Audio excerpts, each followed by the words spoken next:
Happy October. This is No Prize Podcast. This is the professor. That's Johnny. That's Lucas. What's going on, gentlemen? Nothing going on but the rent. Just waiting for Halloween. All Hallows Eve. We're close. We're close. We got the horror movies in theaters. We've got the pumpkin spice in the restaurants. What more can you ask for fall? Yeah. I'm all right with that. Well, it's my birthday in a couple of weeks, so whoop. Well, Disney has owned the property for Aliens and Predator for what, 4 or 5 years now? Mm-hmm. We could ask for a new movie or a new cartoon or any new project other than just new comics that nobody is reading right now. That's what we could ask for. Well, we did read the Predator versus Wolverine comic last episode, so, thank you, Disney, for that one. Did we read it or did we just survive it? It's just like... Well, in all honesty, I would not have read it if you didn't pick it, but we did. Yeah. So, hey, we have the final 2 episodes of Ahsoka. I imagine some of us might think it mercifully ended. Some of us might have been left wanting more, and let's find out. Lucas, what did you think of the final 2 episodes of Ahsoka? And did you need to take a primer course before the final 2 episodes? Yes. Well, yes, absolutely. It goes back to Rebels. It goes back to Clone Wars. It goes back to some of the stuff that they were trying to put down. They were trying to go into the mythology of the Star Wars universe, moving away from wizards and space and spaceships and talking a little bit more about, or just kind of in the background, having more of the stuff about the mother, the father, and the son, and how about the balance of the force and all that stuff. But it didn't. You didn't need it to. It didn't need all that background to just kind of pick up on what the story was. But if you had that background, and then there's a lot more stuff for you. I happen to disagree with what they ended it on, the episode that they ended it on. I think that they could have just ended it on episode number 7. Like, hey, we found Ezra. Boom, end credits. Let's wait for season 2. And then season 2, Sucker comes, picks him up, and then we can go on with the invasion from Admiral Thrawn. Let's go on for that. But no, they decided, hey, let's do this, and then let's try and get emotional and everything, which would have been fine if you had these type of actors or the type of characters that would have been able to exude any type of emotional weight, right? Because all I'm seeing right now on the Jedi side is a bunch of characters that nobody could care any less about, right? Especially, you took us from having a Baby Yoda, which everybody cares about babies. Everybody loves babies, except if you got paid child support, right?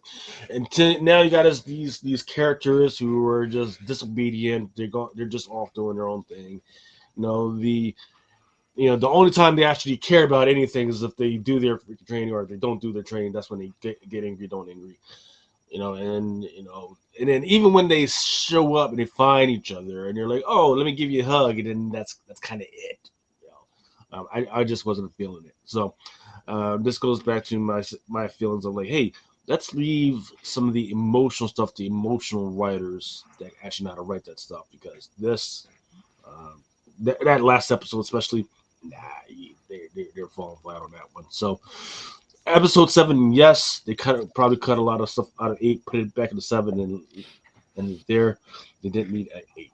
So that's what I was feeling. Johnny, tell me what you thought.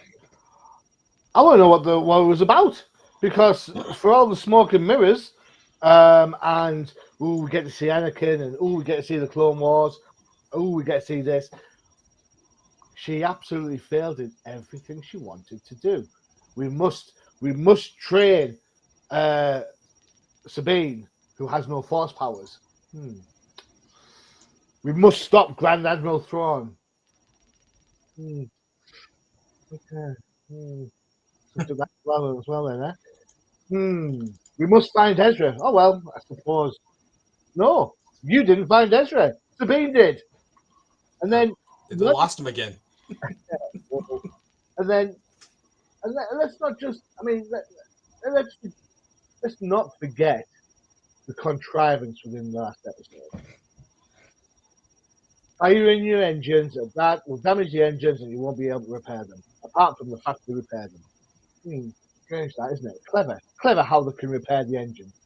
Amazing. Um, they've got the bad guys have got coordinates to get into the universe. Do we have the map how to get back out of it? No, they don't. But they do anyway. Um, the zombie troopers. 1 minute you shoot them and they're not dead. Next minute you shoot them and they're dead. It's like, make your mind up. Are they zombies or are they not zombies? The dude wearing the Beskar armor can reflect and not get damaged by lightsabers, then gets damaged by lightsabers. You know what? It's just bullshit. It is utter bullshit. I think this is no disrespect to anybody who's watched this show and loved it. This is park your brain, don't think about it. And this goes back to the idea that Star Wars isn't for me. It's not for me. Rogue One is for me. And even that's got some time lapse issues in which we spoke about previously. Star Wars, Ahsoka, not for me. Mandalorian, not made for me. Mandalorian, I am the baddest bad guy in the world, in the universe, yet I can't get what I want because I'm too busy doing all these favors for other people instead of just forcing them to give me what I want. Well done, last. And then you get a perfect ending and you go back on it to try and eke out another season. No, Star Wars has been and always will be for kids. And you know what annoys me most about the whole Ahsoka thing? Is I hope it doesn't detract from my wife's enjoyment of watching Rebels. Which brings up my final point. I don't understand why Twitterverse is still banging on about, oh, I can't wait to see a live action Rebels or a live action Clone Wars or a live action Heir to the Empire. If you want to copy stuff all the time, all you're going to do is set yourself up for failure. Why would you want it? Why would you want a live action of the Heir to the Empire? It's not going to have Harrison Ford. It's not going to have Mark Hamill. It's not going to have Carrie Fisher in it. It's not going to have Peter Baker in it. It's not going to have any remnants of Darth Vader in there either. Well done. So that's all that out of the way. Why would you want to see a live action Rebels? The cartoon show is far better than the Smoker is anyway. And this whole seeing Anakin at the end of the show, fan service. She shouldn't be seeing him. She's not a Jedi. She left the Order, and you can't tell me So the bad guys flitting around the planet. They just don't show up for the final fight. Can you imagine Star Wars: A New Hope? Darth Vader comes into the corridor, says, when I left you, you were but the learner. Now I am the master. And then turns around and walks off. Yeah, we'll get around to that. yeah. So I am glad that you did bring that up about her seeing Anakin. Well, once she taps into that whole dimension and everything, which is crazy now that everybody can get to this freaking dimension. She should be able to tap into a whole bunch of stuff because the ruse is that they're going to need three that are going to be stuck there and they're going to rule the rest of the universe from that universe. So that's I think that's fine. But you talk about her not being a Jedi. Yes, once again, I still don't understand her training Sabine. Sabine doesn't have powers. And even if it's a thing now, like, hey, anybody can use the Force. Okay, whatever. But one of the main reasons why the Jedi just don't train anybody is because they want to make sure that they're focused on tempering their emotions, right? Because if you don't temper your emotions and you're just tapping into your emotions all the time, you're going to tap into the dark side all the time. And Sabine, I didn't see her tapping in and doing a whole bunch of yoga or praying or meditation or any of that stuff. So, like when she was being like at one point she was being held up by the zombie freaking stormtrooper, and she's tapping into her fear and using that fear to grab the lightsaber, that's Dark Force. That's not Light Force stuff. So I don't know if that's an indication of where they're going for it, but that's exactly. But that tapping into that stuff is exactly why she shouldn't be training at this point. But I guess maybe Ahsoka wasn't trained on that point, or the rest of these Star Wars jobs. Well, I'm gonna say I enjoyed it for what it was, but I think where it suffered for me is the fact that I never watched Clone Wars or Rebels, and I wanted maybe a little bit more backstory from the characters that they introduced. Sabine, who we'd never seen in live action, Hera, who was in the final scene of the final episode, so she didn't really kind of come into anything. Like I didn't really have all the backstory. I didn't know about a lot of the characters that were in the show, and even like after the finale, which went way over my head because I had never seen those episodes of Clone Wars. My son had to actually put Clone Wars on and say, "Here, you need to watch these 3 episodes," and that would help you understand what the heck we just watched. And I was like, "Well, that." Because they didn't really explain it at all. They didn't explain the statues. They never really explained what Balin, Skull, and Shin were looking for. They never explained that owl bird that was flying around Ahsoka Yes, the they whole do. time. But yes, they do. But yes, they do. Because once again, they are looking for the father, daughter, and the son. When do they say that? When he says, "I am looking for the beginning." The mother, yep, that's what the father, the daughter, and that's the beginning. So they are the ones that control. That's what he says, the beginning, but that's it. Right. That he doesn't expound. So, and don't forget that owl at the end, that owl belongs to the daughter, right? So now I know that because I watched those episodes. That owl belongs to Harry bloody Potter. Let's not get no. Actually, that owl belongs to the books of magic. I forget the other little boy that was a wizard that came prior to her. But I forget the other. Oh man, you guys are bringing us some good places. But I forget the other thing that you just mentioned. Shoot. Hogwarts? Yeah, I can't. No, because you guys are bringing up some good points that I can't. It was from Vertigo, right? Was that the? Yeah, that was from comics? Vertigo Books of Magic, and he was a orphan, who had to go to school and get some training in order to become the best wizard in the world. French Academy. Yeah. Here we go. I remember. If you've watched the episodes that you're supposed to watch, don't forget that in this episode, I believe it was the last episode or some of the episode, he goes, "Oh, I thought you were dead." And if you've watched that Rebels episode, yeah, she's dead. He even saw her die. He pulled her out of that timeline to go talk to her. And then when he said, "All right, let's go back," she says, No, I belong here. And she goes in and he visually sees her die. So what has not been explained is, okay, now what? She's supposed to be dead. What's going on?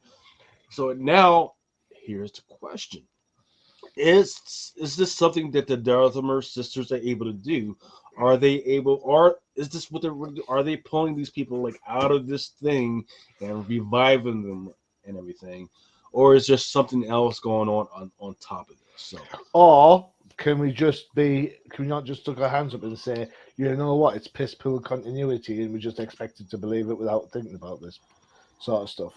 We're talking about space wizards, man. Give us some time. All I'm saying is, I guarantee you, the guys that produce the Star Wars stuff, they're not even considering how did Ahsoka get back when she's supposed to be dead in the dead void?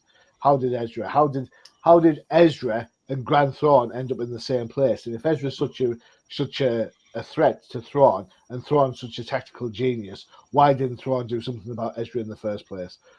I mean, all these questions are just out there ready to be said, but nobody's saying a bit because you know what? Star Wars sells. So instead of asking the questions and answering the ones that fans like us who actually sit back So and think about the storyline are actually going to turn around and yeah, we'll bypass that because you yeah, know what? The little kids that are buying the toys don't care. The Yeah. little kids buying the toys don't care that so Ahsoka's supposed to be dead yeah, and so Thrawn's supposed to so be a tactical genius. yeah, so the answer to why Thrawn and Ezra haven't tried to kill each other off there is because once again that is supposed to be the abode of the daughter, the father, and the son. But maybe while they were there, Ezra and Thrawn were fulfilling those roles, but they need that one more person that is supposed to bring balance to the Force. Don't forget when they brought Anakin over there, and the father says, "Hey, I am ready to die right now. I need you to stay here and bring balance to the Force." Mhm. So we, Yeah, but Thrawn has nothing to do with the Force, so Well, I they don't know. just a bit. there's, remember, there's no There's such a- thing as there's no such thing as just Force users anymore, right? Anybody can use the Force. Uh, Anybody can use the Force right now, so it doesn't matter. Well, I'm not saying everybody because I'm trying to choke somebody right now. all right, all right. We spent long enough on Ahsoka. We're never too much time on Star Never Wars. never too long. Well, something else dropped on Disney Plus this week. Lucas and I anyway, we watched the first episode of season 2 of Loki, and I don't know. I kind of thought it was okay. I didn't think it was great. I thought it was a good continuation from the previous season, and it introduces a new character, Ouroboros. The episode's named after him, played by Ke Huy Quan, who was Short Round in the Indiana Jones movies, and he just won an Oscar this year for what was that movie? Everything, something, all, everywhere, all at once. Yeah, Something. everything all at once. Yeah, he was the husband, I believe, right? Yeah, yeah. Yes, So he just won an Oscar for that. good So movie. he's a hot commodity, and I thought he was the best part of this episode. To be totally honest with you, they spend a really long time between Ouroboros, Mobius, and Loki actually trying to explain time travel and how it works and how it branches off. And they actually made it more confusing for me. And that was my biggest problem with the episode was they tried, and I think they thought they did a great job of explaining stuff. But I was just like, this makes less sense than it did when I started. I thought I had an okay idea of what was happening with Loki because if you watch the season finale of Loki, he's unstuck in time, so he's like popping in and out into the past, into the future, into the present, and they're trying to pull him back into the present, and the whole explanation for it and the way they brought him back was just a bit weird. Was he And in the same? Was he in the same dimension where Ezra and Thorn was? And is Loki the daughter now? that would be actually kind of funny So, if they showed that. so yes. So they're using the same Yes, I was right. concept. Oh my god, amazing! Yes. So they're using the same concept as the Rosenstein Bridge or a black hole, where everything and everywhere and everything at once goes through one point, and where you come out at one point is not necessarily where you came in. Unless, So of that course, you're yeah, Star Wars. those branches they were going to in at one point and everything. The thing that is they're doing something a little risky where you got these weird objects that they don't explain where they came from and you can control what's going on, and the answer is going to be, hey, King built this thing, so you can do anything you want with time, which is it's a heady freaking situation. But hey, if you need that round robin object, if you can push the plot forward, screw it, why not? um Yeah, yeah. that was the one thing that I like. It's tough to do a time travel story anyway, but when the whole show is based on it, it's it has to be tight. Like you have to know exactly what you can and can't do, and it seems to me like they just want to be able to do whatever they want. and Star Wars. yeah, there you go. Well, yeah. So, and don't forget that there's no such thing as time travel. They're just traveling to a dimension that is lateral to where they're trying to go. There just happens to be maybe in the past or in the future of where they are. So I'm So rolling my eyes there's no because such I am there's no listening. such thing as time travel. They're just traveling through time. Is that what you just said? no, so if like say there's like 4 different dimensions that look alike, right? One is 10 years in the past, one is in 10 years in the front, and one is like 5 minutes ahead of you, and the other one is like 50 years ahead of you. When you go through that Rotenstein Bridge, you're traveling to that same place, but you're just traveling to that dimension that's at where you want to. But you can never go back to where you actually came from. It's impossible. That's just quantum physics. See, I'm rolling my eyes, not because I've seen the show, because you couldn't pay me to watch the show, to be honest, and we don't get paid for this. I tell you that for nothing. Literally. But the people tell me, oh, you can't do shows with time travel and stuff because it gets too complicated. Yeah, Doctor Who. I'm just leaving that there. Thank you very much. Doctor Who? Doctor Who. Full of timey-wimey. Full of timey-wimey stuff. Timey-wimey, and he was like timey-wimey stuff, and Doctor Who doesn't necessarily explain what happens with it. He never says he doesn't. It's tough, right? Because he hasn't necessarily talked about the dimensions or anything. He doesn't talk about it. So what you got to remember is TIDA stands for time and relevant dimensions in space. So it's time and relevant dimensions are 2 different things. So Doctor Who's in timeline is linear. It's not branched like the Marvel version is. It's linear. It sounds like we need to have our own Doctor Who podcast off. Yes, I'm up for all that. Find me a long scarf and a robotic dog, and I'm there. I like me some Doctor Who. So I will say that at the Baltimore Comic Con, there was a lot more Doctor Who cosplayers that I've ever seen ever before. Just saying. Doctor. No, so there was the female doctor, blonde doctor. There was the little dog. There was there was a few of the what are the little robots, the little killer robots? Daleks? Yes, Daleks. There's quite a few Daleks. Yeah. Daleks. There's always a Dalek rolling around at the cons over here. Yeah. Yeah. All right, let's take a quick break, and we'll actually talk some comics. Let's watch Crisis in the Universe.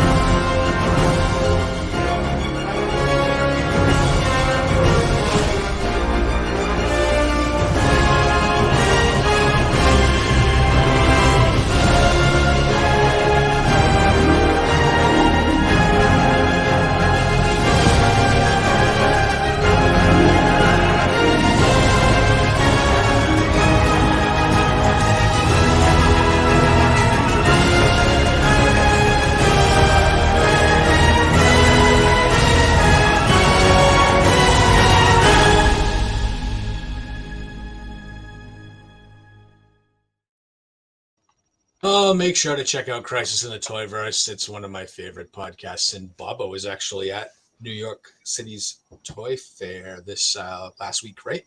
Yep. And had a nice conversation with Todd McFarlane. So, if you're listening, Todd, you said you'd send me a Batman Year 2 figure. Still waiting, dude. Still waiting. Batman Year 2. Mm-hmm. Yeah, so McFarlane was the artist on Batman Year 2, at least on the first issue. And there's this great big picture where he's sort of like swinging his capes all like zigzaggy. Yeah. Yeah. I know the picture. Yeah. So, yeah. He was going to send you one? He said, yeah, if I ever do a Batman Year 2 figure, it's yours. Just win. Oh, okay. Well, there you go. All right, let's jump into our picks this week. Lucas picks a book from last week, Miracle Man. for all of the adult listeners out there. Look, this is a Neil Gaiman special. Okay. Um, anytime Neil Gaiman is up, you got it. We can pay attention to what he's putting down. Um, co-written by Mark Buckingham. He also did some of the art. Color art was also done by Jordi Belair. Lettering by Todd Klein. You can blame Nick Lowe if there's anything wrong with it. And from my standpoint, this was a masterpiece. So once again, I don't think anybody in my circles, including me, cares about Miracle Man, right? I don't know what his powers are. I don't care what his powers are. You know, if you're talking about Miracle Man and he's not doing anything other than walking on water and putting out fishes and changing water to wine, I really don't care. However, this particular issue, it goes in and it starts with this guy as a little boy. And he lost his mother, his father. Well, basically, he's an orphan, and he's turned into an orphanage. If he's looking for his mother, father, daughter, they're not over in Star Wars world. Hey, you never know. Crazier things have happened. That's the last time I'll say that, I promise. And at this orphanage, things are where things were happening. Well, they brought back the reality of the way things were happening during World War I, during World War II era, where a lot of kids, they just didn't have parents, or the parents just left them, or the parents died. Nobody was there to take care of them. So there are these orphanages, including Catholic orphanages, that they just had these kids and these foster parents, these people that were supposed to be in charge of taking care of these kids, were doing things that were not so good. To include letting just any random adult come off the street and just do stuff to them that is not good at all. And I felt it. I love, and you know how much I hate dialogue. You know how much I freaking hate word bubbles that are just all over the place. But let me tell you, I forget, who did I say was the letter again? Jordi Belair. Yeah, Jordi Belair. Jordi Belair's colors, Todd Klein's on letters. Yeah. The way they laid it out, I felt like each time I read that stuff, I was getting new information. I was getting more insight into the thinking of this character.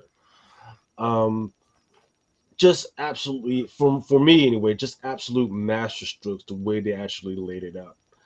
And I know what I expect from Neil Gaiman, but this was not it. This was some like real slice of life stuff that he was putting down. And here's the crazy thing. Like I talk about how Black Panther, there's the stuff out there they could be talking about, but they don't talk about. Maybe Neil Gaiman, and I don't know if he's ever written Black Panther, but maybe Neil Gaiman should write Black Panther, because the stuff that he was putting down and the layout and the way he put it down was absolutely tremendous from my perspective. So I'm going to hang in there for the next issue, because this one was issue number 6. Next issue is the last issue. Next issue is the last issue. Well, dang it. So hang in there. Yeah. One more issue. Yeah. I mean, I absolutely this one. At one point, he mentions that while all the other boys, they were getting exploited in a sexual way, he was not. However, at one point, with one guy, he does come in and he's doing these experiments on him in exchange for a lollipop and ice cream and everything. And it's never explained what that stuff was. Well, they say it without saying it. Yeah, we get exactly. We can probably guess what that was. But man, just a really, really good issue that I wasn't expecting from Marvel. Really great freaking content that I was not expecting from Neil Gaiman. Just a good one all around. And I wouldn't normally ask you guys what you guys think, but at this point, I don't care what you guys think. It was that good. But yeah, I'll let you guys go ahead and talk to it. Johnny, what did you think of Miracle Man? Can't say Miracle Man without saying Alan Moore. That's the way it works. I'm really sorry. Neil Gaiman can come in and write whatever the hell he wants, but Miracle Man is Alan Moore. Calling this a legacy number 28 is a fallacy. Talk about pretension. Talk about utter think how great I am instead of the other. You know what? Neil Gaiman's a great writer, and Sandman blows everyone's mind. Gaiman deserves every plaudit and every applause that he gets for his writing. It's creative, it's insightful, it's dark. This is not that. This is Warlock. This reads like a Warlock comic. Warlock goes back, finds himself, remembers who he is, gets his Warlock powers back. I've seen this in the Warlock comic. We've talked about this on Old Timers, this type of story. This isn't anything new.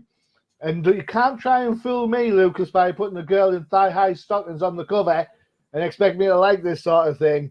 You know, I'm a little bit wiser than that. You're right. The abuse element is intimated throughout the book. It is a piece of history where kids were disfranchised during the war and they're displaced, whether that be through death of parents in war effort or in bombing raids over England and whatnot. Yeah, there's always going to be some dark stuff going on there. I found certain aspects of the book a little bit disturbing. I suppose we're supposed to. The fact that the female character asks whether she can kiss Dougie, and he's like, yeah, and he says, oh, no one's ever asked me that before, you know. And this is becoming such a prevalent issue, I think, in society, where you know what, I kiss my wife every single solitary day, more times than enough. At no point do I say to her, by the way, my love, may I kiss you, please? You know, I would hate to be somebody in trying to forge a relationship nowadays, because you know this whole you know, we've lost, thanks to the actions of many of you, we have lost the ability of nuance. Back when you were courting, you'd be able to see that, you know that thing. Oh, is she going to kiss me? Am I going to kiss her? Let's lean in, see what happens. That has gone. Yeah. Now it's a case of I'm going on a date. I will pay half. You will pay half. At the end, we will shake hands robustly, not too robustly, and there shall be no touching above the wrist. Sign here, please, to accept the date. You know, I get in the aspect of the story that it's important that these two characters have that moment, and it sort of builds on the idea that Doogie's been abused previously. I totally get that. But it's also reflective of the societal change that we're going through. Mm-hmm. Yeah. It's going to be so late. It's going to be so bad sooner or later. Do you know when someone scores a touchdown and you go, hey, excuse me, I didn't want to be high-fived. I wanted a knuckle bump. I'm going to sue you. The art is cool. It reminds me of those kind of British comics of the yesteryear, which is the vibe they're trying to go for with the Warriors. Yeah. Just get Alan Moore on there somewhere. Just give it created by, and I'll be happy. Yeah. Did Alan Moore disown Miracle Man? Alan Moore has disowned a lot of crap. It doesn't mean you don't give him his dues. Yeah, no, I'm just saying that he wouldn't care either way, right? Well, he doesn't care, but there's fans that do. Yeah. He's not even getting paid for this stuff. When you think about how much grief people went through to get Bill Finger's name on a Batman comic. Oh yeah, no, I 100% agree with you. I've actually read this entire series. I actually have the Miracle Man hardcover that Marvel put out last year or the year before. I can't quite recall, but the Neil Gaiman Miracle Man is very adult, very like I said, it says mature content right on the cover, but it does delve into you know, the it's supposed to be more of like a Golden Age, Silver Age Superman type character, But he's got the sidekick with this, and this whole series has been more about Dickie, young Miracle Man, than even Miracle Man himself. But it does really kind of reflect on young Miracle Man, or Dickie Dauntless's sexual abuse that he experienced, not just throughout his young life, but even after he became young Miracle Man. I think they even alluded that Miracle Man himself was abusing young Miracle Man, and the whole story has been kind of messed up to the point of, taking yourself out of it, and like you're trying to read it like a superhero book, but it is not at all a superhero book. And that's really where I kind of feel like it might be failing to connect on some kind of a level. With me, it was a tough slog to get through it. For me, if this was a DC book, people would talk about it more. DC's yeah, I absolutely agree with you, but you wouldn't know that this was a Marvel book if it didn't have Marvel on the cover. Exactly. Marvel, you don't expect to see the mature readers on a Marvel book. Not I'm saying that Marvel readers are kids. I'm not saying that. All I'm saying is the majority of their material is not aimed at the mature. Yeah, this is a definitely mature content, and really kind of not for the faint of heart. So I don't know if I would recommend it for everybody, but if you like Neil Gaiman, you'll like this, I think. So but I'm not anyway, sure. I'm not sure. If you like Neil Gaiman, you should be reading what's it called? How to Meet Girls at Parties. That's what you should be reading if you like Gaiman. Is that a comic? Yeah. I never even heard of it. It's an indie book. It came out a few years back. It's basically about how two young lads, one's shy, introverted, one's loud, they go to a party, and there's loads of girls there, and the girls turn out to be aliens. And it's just that whole metaphor that men are from Mars and women are from Venus type of thing, and how the two different kind of species, and it's drawn kind of Raymond Briggs style art, so it's kind of like a little bit cartoony in places, with like kind of washed out color scheme. But honestly, so funny, so spot on. We all know both of those characters. We both know the shy kid. We both know the loud kid, and just how they interact, and just how the as the title says, meet the girls at the party is spot on. But each to their own. Yeah, we'll check it out. All right, let's move on from Miracle Man. We'll move to our next comic, and that is going to be Doctor Strange. Hey, I'm up. Woo! Johnny's pick this week. I love those Alex Ross covers. Well, you must have read my notes. So this is written by Jed McKay, who everyone knows I love. Pascal Ferry's on art. Heather Moore is on colours. VC's Corey Pettit is on letters. And who doesn't love an Alex Ross cover, especially when it's got mystic-powered fishnets on? There you go. See, I'm on brand. You know what I'm saying? Yeah. The setup of this is... So I picked this book a few days ago, and I picked it because I was flicking through it. I was like, oh, look like Clea's in there. She's doing something wrong. She's dressed in black. What's going on? She's kissing somebody else. It's not Doctor Strange. Oh, this is interesting. Oh, there's a knife involved. What's going to happen? And I thought, ooh, I'll pick this book. Yeah, I like Jed McKay. So then this morning I actually sat down and read it, and then turns out that the guy she's kissing is General Doctor Strange, and who's done some bad stuff, and the good doctor has to have an argument with Vishanti. Is that right? Vishanti? Yeah. Vishanti. Yeah. And then is told, I'm not going to be the person that you think I am, and then ends up doing something dark deeds and turns into Dark Doctor Strange. Now, a couple of things here, and this is one. Clea looks great in every single panel, and the art does take a little bit of getting used to, but she looks fabulous. Second, General Doctor Strange reminds me, I can't believe I have to say this again, but it reminds me of the War Doctor from the Doctor Who special a couple of years ago, where the Doctor had to regenerate into like a general who would take on the Daleks and destroy Gallifrey in the process before regenerating into the Christopher Eccleston one. So this is like the kind of version of our good characters who do bad things for good reasons and the ramifications thereafter. And then to cap it all off, we get good Doctor Strange with the black stuff all over him again. And I say again because you know what? This has been a trope for the last 2 years, whether it be in the Scarlet Witch movie. And yes, I said the Scarlet Witch movie. There is no way that's a Doctor Strange movie. It's Scarlet Witch 1, not Doctor Strange 2. Thank you. Just saying. And of course, the What If, which was done magnificently, and in comics as well.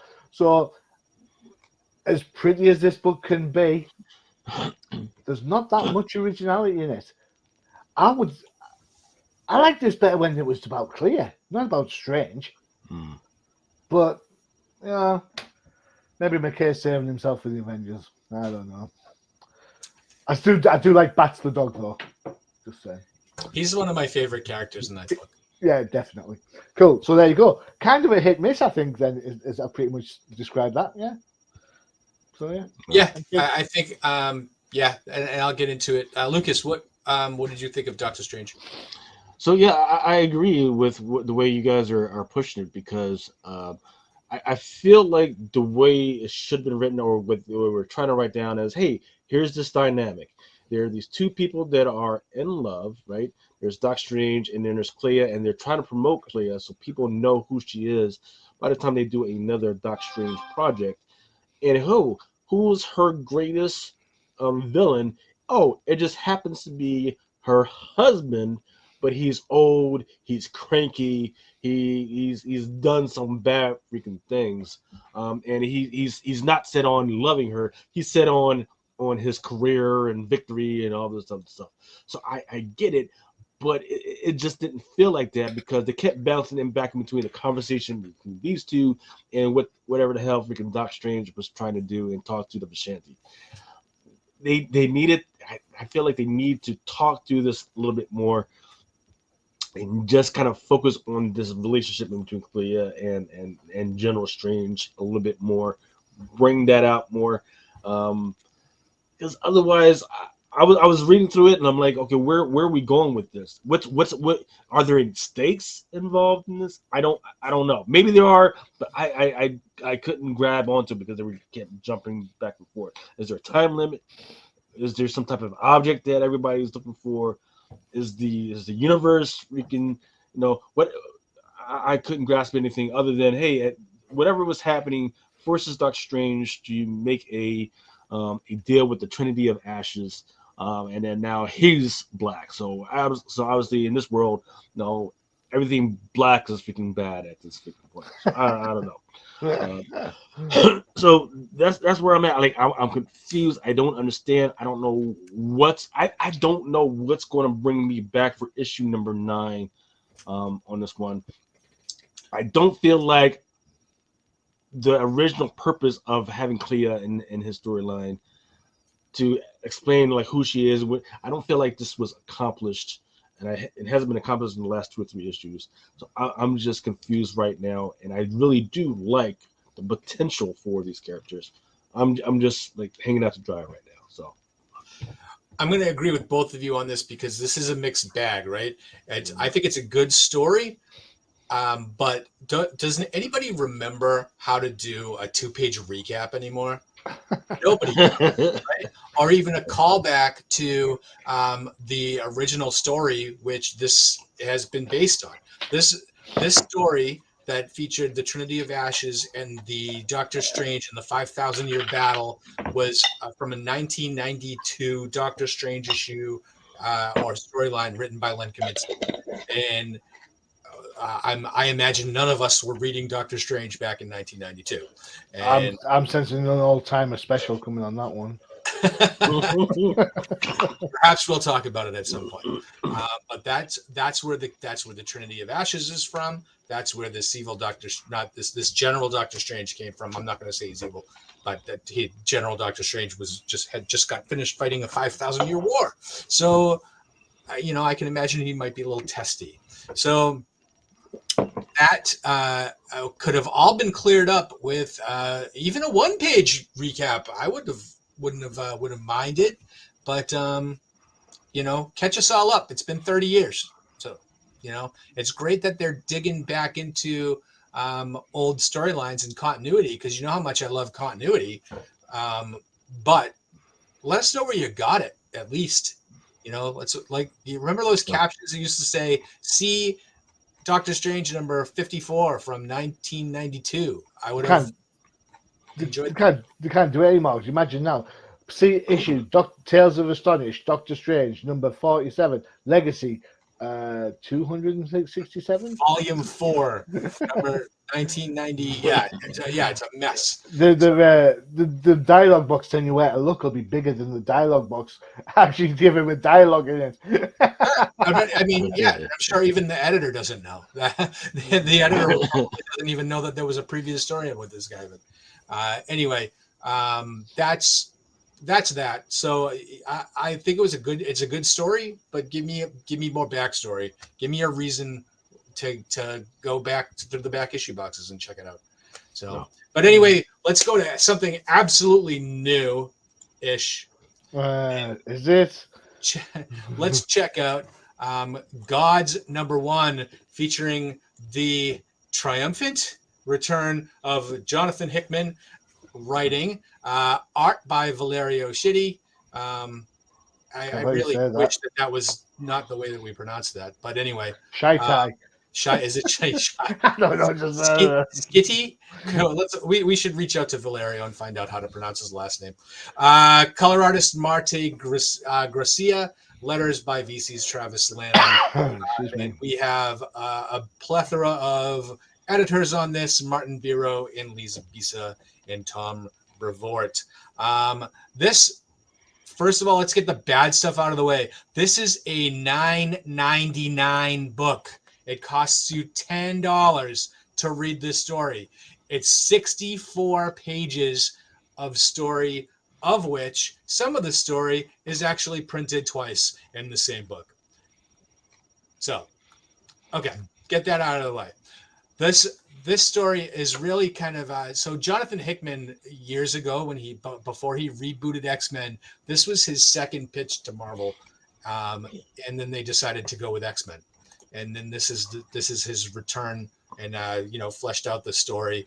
This is a story of good versus evil, right versus wrong, science versus magic, stuff like that. So this is a story of dichotomies and opposites. And the two of the main characters, we have Wynn, who is the avatar of the not the natural order of things. He's the powers that be, and then his sidekick Dimitri, who is the one of the centivores, I think they call them, of the natural order of things. So that's one side, and the other side, think of it as order versus chaos, or as it were, because we're going into cosmic Marvel, such as it is, with like the characters like the Living Tribunal, the In-Betweener, all those characters. I think they're all going to be here. They already talked about Living Tribunal in this issue. So just to give you, I'm not even really going to go into like what happens during the story. We'll talk about Babylon events, where is like the end of the universe, where all these science and magic people get together and decide how they're going to solve the issue. And Wynn is the sort of character that goes to the meeting and then goes and does his own thing, and then ends up saving the day despite what everybody else is doing. So Wynn, Hickman gives Wynn a really good personality. I mean, I found him reading the book. I found him to be likable. I found him to be witty. I found his interactions with Dimitri, I'm going to call him his sidekick, because that's basically what he is. I found their relationship charming. And then he had his wife. I can't remember her name it's like IKEA. Aiko, yeah. Aiko. IKEA. Embarrassing. Oh, excellent. Danish, is she? Swedish. But that I thought was probably the weakest link in the book was that relationship because they had to kind of take you out of the storyline to kind of explain that. But I liked the issue. I liked what the setup was. I don't really know where it's going, but I'm going to tell you my biggest issue really was if you're going to do a science slash magic book in a book that heavily features Doctor Strange in it. Why does your character look like he's Doctor Strange? And why does the sidekick kind of feel like it's Wong? And why does the wife is Clea down to the hair color? And that's the thing that kind of threw me off because I was like, why not just write a Doctor Strange book if that's what you want to do? Because it felt like Doctor Strange the whole time I was reading it, even down to the demons in the bathroom. I was like, wow, this really kind of feels not original, not new, right? I like the concepts. I like it. Like it feels big. It feels big, like Powers of X felt big when Hickman wrote it. So I think that has to do with Hickman's writing style more than anything else. But the ideas feel big. The but the story seems like I've read it before. So did you guys even get through it? I know it's 68 pages. You guys read Yeah, it? yeah. So luckily, I have had 2 months to get through this. So Oh, I've read it you before. got it early? Yeah, I got it early as a retailer because so they could so we could take a look at it. And when you guys mentioned that these guys' first appearance was actually in the free comic book day, I was able to look into that as well. So thank you guys for mentioning that. And I still don't remember if I have a copy, but um, look, you're absolutely right on some of these counts. Right, it does feel like we've read this before. All we're waiting for is Jonathan Hickman is to put his tent on there. Um, here's where I'm struggling with right now is that I absolutely loved what he did to the X-Men universe. Right, he set it he set it up.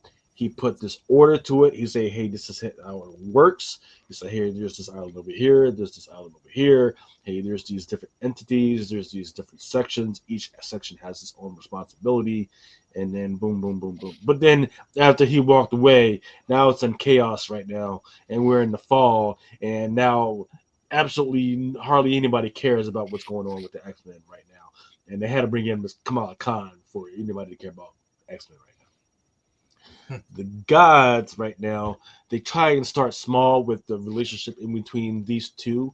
They try to do the whole Romeo and Juliet, like, hey, Romeo, he's from the natural order things, and then or is it yeah, she's from the powers that be, and they're not supposed to mix with each other because if they mix with each other, then bad things will happen. Oh, but in the meantime, she's getting promoted. So what will they do? Will she go ahead and go on with her career, or will he go with her? Or what's going to happen next? I'm there for that. I'm there for that because that is a common theme right now of a lot of couples that are out there where the woman she's working and she's becoming in a higher status than her husband. So now they got to make some decisions on how it's going to roll. I'm there for that. But then they just after that it just goes bonkers. They're throwing contemplative gardens, Babylonian gardens, libraries, and all this other stuff that nobody cares about right now. That it's just too much all at once um, for me to grasp. Like, oh, are we in danger? How much are we in danger? I see tentacles and I see these bad monsters, but what they haven't really defined what these other gods entities are actually supposed to do. And I'm not sure what this book is all about. Where Jonathan Hickman is trying to put down. Um, but if they would have just stuck with those two, and then let it blossom from there, and we could figure out like how these different worlds affects the relationship. I think we would have been okay. But like you said, what you say? 64 pages Yeah, of this it's a other lot. stuff. Uh, and I don't feel like I know anything about these guys. Right? I was telling Johnny before we started, I read this book 4 times so that I could make sure that I understood it, so that I could talk about it. But I did think there were a couple of cute parts in here with the Elders of the Universe, if anybody remembers those guys, and with Doctor Strange actually trading broken Infinity Stones for information. I thought that was kind of cute. It was kind of like one of those under the radars. If you weren't paying attention, you missed the whole thing. But Johnny, what did you think? Over on the Definitive Crusade, everybody knows how much I loathe a 9-panel page. And It's just full of them. And there are shed loads of 9-panel pages in this book, to the point where whatever story impetus you have moving forward is quite categorically stymied by the number of little square boxes, and it takes you right out of it. I'm not invested in this in any shape, way, or form. Hickman may have started off great on X-Men. We all know how that kind of lost its plot very well over a period of time, I suppose. I was going to say not very quickly, because it's been like 5 years.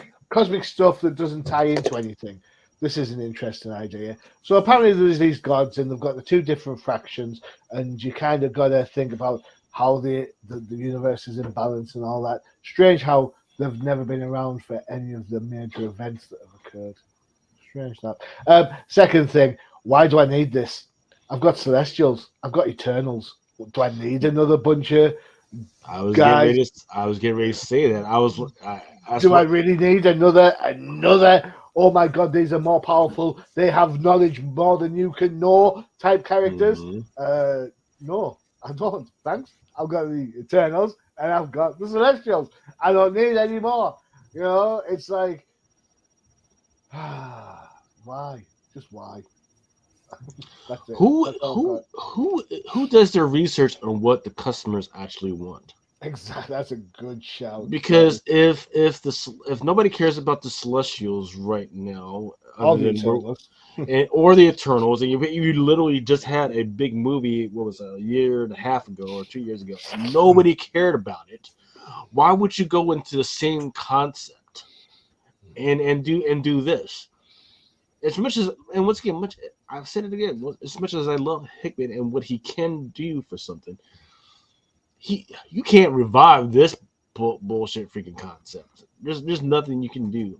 I'm hoping he can. Maybe he can save this at some point, but there's nothing in there. Well, I guess oh, this is for me. Yeah, this is only an 8-issue limited series, right? So it might be self-contained. I'm glad that I hope that there's no crossover type big event things. I'm not looking at this as an event. I'm looking at this as an 8-issue self-contained story. Maybe we never see these characters again after this. So maybe I'll try to enjoy it for what it is. But like I said, the biggest thing that took me out of it was the whole similarities between Wynn and Doctor Strange and his whole backgrounds and everything. I was just I'm shocked that you didn't talk about how Aiko looks a lot like Emma Frost in the way she dresses. No, she looks like Clea. Yeah, well, she looks like Clea, or the White Queen. It was the Clea reference that I was thinking. Yeah. Cool. So for me, this is a great big miss. I don't understand. And you said, what do you say? 6 issues, 8 issues? 8 issues, and they're all $9.99. 8 issues, and 3 of them are in this book. They're all oversized books, so he's writing it for the trade. So pretentious. Right. In the meantime, that some of these guys are going to be in some of the other books. Like I'm looking at Immortal Thor #1, Amazing Spider-Man #32, Uncanny Avengers, Doc Strange #6, Fantastic Four #10, Moon Knight #26, and the list goes on and on. So but in those books, it was just like a 2-page backup featuring the 2 pages of this story. Yeah. No, I think Lucas is saying the characters are actually going to appear in those books. Well, I know, because they are dead rights on the freaking cover. I'm looking at them right now. They are on the cover, so they're just going to put them on the cover and not put them in an other story. then Marvel, what are you guys doing? I don't All get it. right. So I guess God's. I think wait for the trade on that. If he's writing it for the trade, wait for it, and then maybe it's worth it. And Do we have anything? sucks that each issue is a trade by itself. It's very true. Do we have a 2-minute warning that we can do in 2 minutes? There we go. These are the stuff that came out this week that people are picking up on. There's a low on stuff for Black Panther number 5. There have been a bunch of new characters that they have been trying to introduce in Black Panther. Problem is look, if it's an African character, I want African freaking stories. I don't want to hear about something that's a gang war that sounds like it's something from South Detroit. I don't care, Sheena Howard. I don't care. Stop it. Let's bring it back to Africa. That's why I'm saying Neil Gaiman. Maybe he should write it. Red Goblin and Yuck Lee sold out. Miss Minutes from Immortal Thor number 1. Peach Momoko did an excellent freaking cover. Star Wars High Republic Shadows Starlight number 1. A bunch of new characters and new Jedi Masters in this one. There was a 1/100 that was a version of this one. This seems to be the preferred cover, the cover A, as well as the 1/100.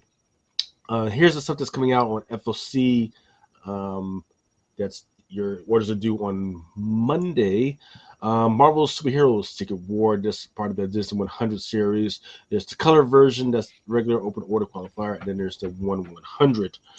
Then there's also for basically Spider-Man number 37. There's your 1/25 by Art Adams. I'm sorry to take your time, but why do we have Mary Jane putting the Spider-Man costume on her? What happened to Jackpot? Well, I don't know, but I like the cover. She just, is this supposed to be like your wife stealing like your jersey or your T-shirt so she can sleep in it? Fine, but she doesn't belong to Peter anymore, right? She's with that other guy. What's his name? Jack. Paul. What? Paul. Yeah. There's also a apocalyptic suit that's part of the freaking game that was out there as well. Black Panther number 6. There is a Stephanie Hans Knights, and I guess like Moon Knight is going to be running around on Black Panther for a little bit right now. Captain Marvel Dark Tempest number 5. Really great, interesting freaking storyline going on there. There are some new characters. I don't know whether she's going to be able to save those young kids. I like those boots. You love the boots? I don't like the boots. The boots are awful. A little goofy. Yeah. Nope. Daredevil Black Armor. Like that. Yeah, it's really sleek. And then God's number 2. This one is a cover of Ico on there. That's Emma Clear Queen, is it not?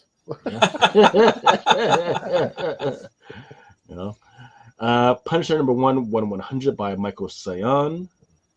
Weren't we just talking last month about Punisher being done? He's in hell right now. He died. He's in hell. Yeah, but this isn't Frank Castle. This is a new character, a new Punisher. Yeah. So I haven't read it, so nobody else has read it or cared. Maybe you guys care because you read, but there has been enough of anything else that makes people go, "Oh man, we got to read the Punisher." I used to like Frank Castle, and I thought that he had kind of outlived his usefulness, but I just don't see. I thought it was the whole Punisher concept that they killed. I didn't think it was they just Frank Castle, and that they were going to just repackage the Punisher. And yeah, is this kinder, gentler Punisher? What is this? It was just the logo. The logo is what they killed because there's too many cops and racist groups inside America.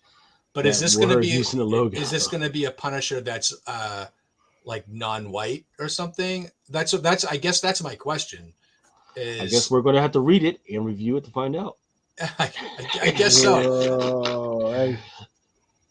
Yeah. So when I say, hey, we got to read Punisher, don't be complaining that I made you read it. It's because you got too many questions. Got to read it. Figure out what in the heck is going on with the Punisher. And look, if they want to do new Punishers every single time, I think that would be a good idea. Like, hey, every 2 years you switch out a Punisher because there's always going to be these guys that need some type of vengeance. That's fine. And let's just retire Frank Castle, maybe, or make Frank Castle a demon, and he goes out and find a new Punishers, something like that. But he's the Ghost Rider. No, he's the Cosmic Ghost Rider. Cosmic Ghost Rider now. Well, whatever. So My head hurts. Yep. There's the Punisher Scotty Young variant. Star Wars Darth Vader Life Day variant for issue number 40 by Rod Reese. There is a Thanos number 1 variant, absolutely freaking gorgeous. This problem is that it is a 1/100. And I haven't seen any indications of why people should buy 100 copies of these, but we'll see. What if Dark, the Tome of Dracula, is going to be a storyline where Dracula actually bites Blade and actually makes him a real vampire? And then also there's also a 1/100 art germ out there. And here's what makes it tough for me is like I kind of gotta have this cover. I gotta have it. It's a nice cover. That's Lilith, right? Yes. Or is that Satana? Is that I thought Satana? No, I you think it's Santana? Because I thought it was Lilith. Because if it's no, Lilith, not the guitar player, the evil. No, it looks like well, because they have been doing a lot of stuff with Lilith lately. She's in fact inside the game. That's I forget the name of the game. The Yeah, Ghost. but that's Satana. The costume gives it away. X-Force by the Cobb. And here's the stuff that's coming out this coming week. It should be in your stores. Amazing Spider-Man. Get more personnel to Disney 100. Don't forget the J.R. John Romita, the Ghost, or excuse me, Spider Goblin. I actually don't like that cover at all. Magneto number 3, 1/10 by Todd Knock. Miss Marvel New Mutant number 1, second print, 1/25. There's a bunch of new characters or new Miss Marvels, but they have the powers of other superheroes in this one. So that's why they decided to do a second print on this one. Civil Server Rebirth Legacy number 2, 1/100. This one is done by Del Otto. The interesting thing here is you got the Silver Surfer running around with Thor's hammer. This one. It's the Black Silver Surfer too. Yeah. Spider-Man India gets a new suit. And To the demand of no one. Yeah, nobody's been reading his issues. I've read it. I've forced myself to read it, and it's suffering from the same stuff that Black Panther is suffering from. Is that okay? You got this guy that's supposed to be. You got this character that's supposed to be from another country, but it's not hitting the India thing at all. They don't even bother with trying to do the food. They're just they're just lost over there. Star Wars Dark Droid, there's a 1/50 by Mike Eisera, and then there's a 1/100. There's I believe this is Raza for Mandalorian. It's got Ahsoka on there. Don't know why they're going to release it right after Ahsoka ends, because I guarantee nobody's going to care about Ahsoka right now, for at least for a year and a half while they try to get this stuff together. Adi Granov has some excellent covers. The problem is these are 1/100s. One is for Wolverine, and the other one is for Venom. I like the Wolverine one. Really good, right? Captain Marvel Dark Tempest number 1. There's a second print, 1/25 by Rico. I have that cover. Oh, the first print. The first print, yeah. If you see the second print, yeah, go ahead and pick that up. Why? Go back to that Wolverine. So this is not Yeah. So this is already out. I apologize that this came up, but the last slide was my last one. So this one is a Wolverine number 37. This was a promo, one per store that was sent to the retailers for free. If you see this and it's within your budget, go ahead and pick this one up. £40 that will cost you in Darlington, in the northeast of UK. I've seen that book. I saw it last weekend. I did not spend the £40 on it. Yeah, you could probably wait it out and it'll be a lot cheaper. But just want to make sure you guys have got it out there. And I apologize this is on it, but I've been working on the books of the year as well. And I'm telling you, some of these other sites, what they've been saying as the books of the year is not what the clients or the customers are actually buying. So I'm going to have an analysis coming out pretty soon and tear these guys apart. Oh, can't wait to hear it. Yeah. All right. Well, thank you guys for joining me for another episode of No Prize Podcast. Please join us in a couple of weeks, and hopefully my Patriots have won a couple of games before. I know it's not going to happen. So, hey, you never know. I know. Maybe the Eagles will still be undefeated.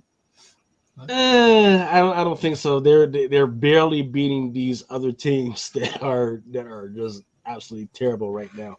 That are in the race for that college quarterback right now. So, and maybe Miami will continue to look good, Johnny.